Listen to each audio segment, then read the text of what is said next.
Hi, ಎಲ್ಲರಿಗೂ ನಮಸ್ಕಾರ. ಇವಾಗ ಉದ್ಯೋಗಿನಿ ಸ್ಕೀಮ್ ಸ್ಟಾರ್ಟ್ ಆಗಿದೆ. ಇದಕ್ಕೆ ಏನು ಬೇಕು ಡಾಕ್ಯುಮೆಂಟ್ ಅಂತ ಹೇಳೋದಾದರೆ, ಇಲ್ಲಿ ನೋಡಿ, ಅರ್ಹತಾ ಮಾನದಂಡಗಳೇನಿವೆ ಅದನ್ನು ಕೊಟ್ಟಿದ್ದಾರೆ. ಕರ್ನಾಟಕ ರಾಜ್ಯದ ಕಾಯಂ ನಿವಾಸಿ ಆಗಿರಬೇಕು.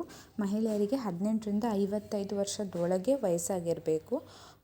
ವೋಟರ್ ಐ ಡಿ ಅಥವಾ ರೇಷನ್ ಕಾರ್ಡ್ ಅಥವಾ ವಾಸಸ್ಥಳ ಪ್ರಮಾಣ ಪತ್ರ ಮೂರರಲ್ಲಿ ಯಾವುದಾದ್ರೂ ಒಂದಿರಬೇಕು. ಆಮೇಲೆ ಇದರಲ್ಲಿ ಯೋಜನಾ ವರದಿ ಅಂದರೆ ಪ್ರಾಜೆಕ್ಟ್ ರಿಪೋರ್ಟ್. ನೀವೀಗ 2 ಲ್ಯಾಕ್ ಲೋನ್ ಬೇಕಂತ ಹೇಳಿದರೆ 2 ಲಕ್ಷ ಲೋನ್ ನಿಮ್ಗೆ ಯಾವುದಕ್ಕೆ ಬೇಕು?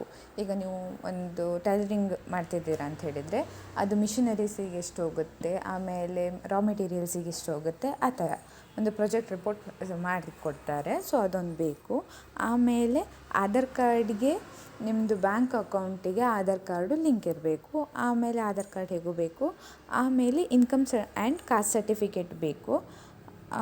ಸೊ ಅದರಲ್ಲಿ ವಾರ್ಷಿಕ ಆದಾಯದ ಮಿತಿ ಸಾಮಾನ್ಯ ಅಥವಾ ವಿಶೇಷ ವರ್ಗದವರಿಗೆ 1 ವರ್ಷದ 50,000 ಒಳಗಿರಬೇಕು. ಹಾಗೂ ಪರಿಶಿಷ್ಟ ಜಾತಿ ಮತ್ತು ಪಂಗಡದವರಿಗೆ 2 ಲಕ್ಷದ ಒಳಗಿರಬೇಕಂತ ಹೇಳಿದ್ದಾರೆ.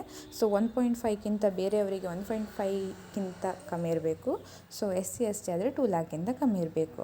ಸೊ ನಿಮ್ಮದು ಕಾಸ್ಟ್ ಯಾವುದಿದೆ ಆ ಕಾಸ್ಟ್ ಸರ್ಟಿಫಿಕೇಟ್ ಬೇಕಾಗುತ್ತೆ, ಆಯಿತಾ?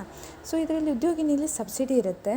ಸೊ ಎಷ್ಟು ಸಬ್ಸಿಡಿ ಸಿಗುತ್ತೆ ಅಂತ ಹೇಳೋದಾದರೆ, ಈಗ ನೋಡೋದಾದರೆ ಇದರಲ್ಲಿ ನಾರ್ಮಲಿ ಲೋನ್ ಅಮೌಂಟ್ ಬರೋದು 1 ಲಕ್ಷದಿಂದ 3 ಲಕ್ಷದವರೆಗೆ. ಮ್ಯಾಕ್ಸ್ ಅಂದರೆ 3 ಲಕ್ಷದವರೆಗೆ ಸಿಗುತ್ತೆ.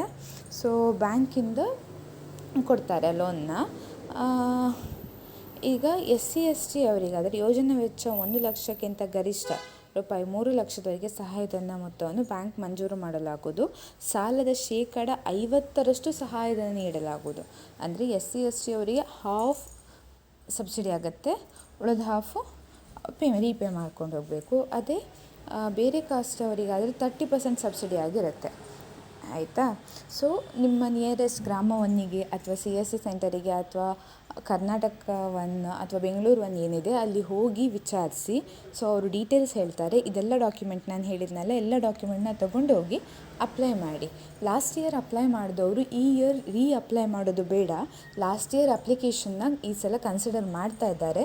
ಸೊ ಲಾಸ್ಟ್ ಇಯರ್ ನೀವು ಉದ್ಯೋಗಿನಿಗೆ ಹಾಕಿದರೆ ಈ ಇಯರ್ ಹಾಕೋದು ಬೇಡ, ಆಯಿತಾ?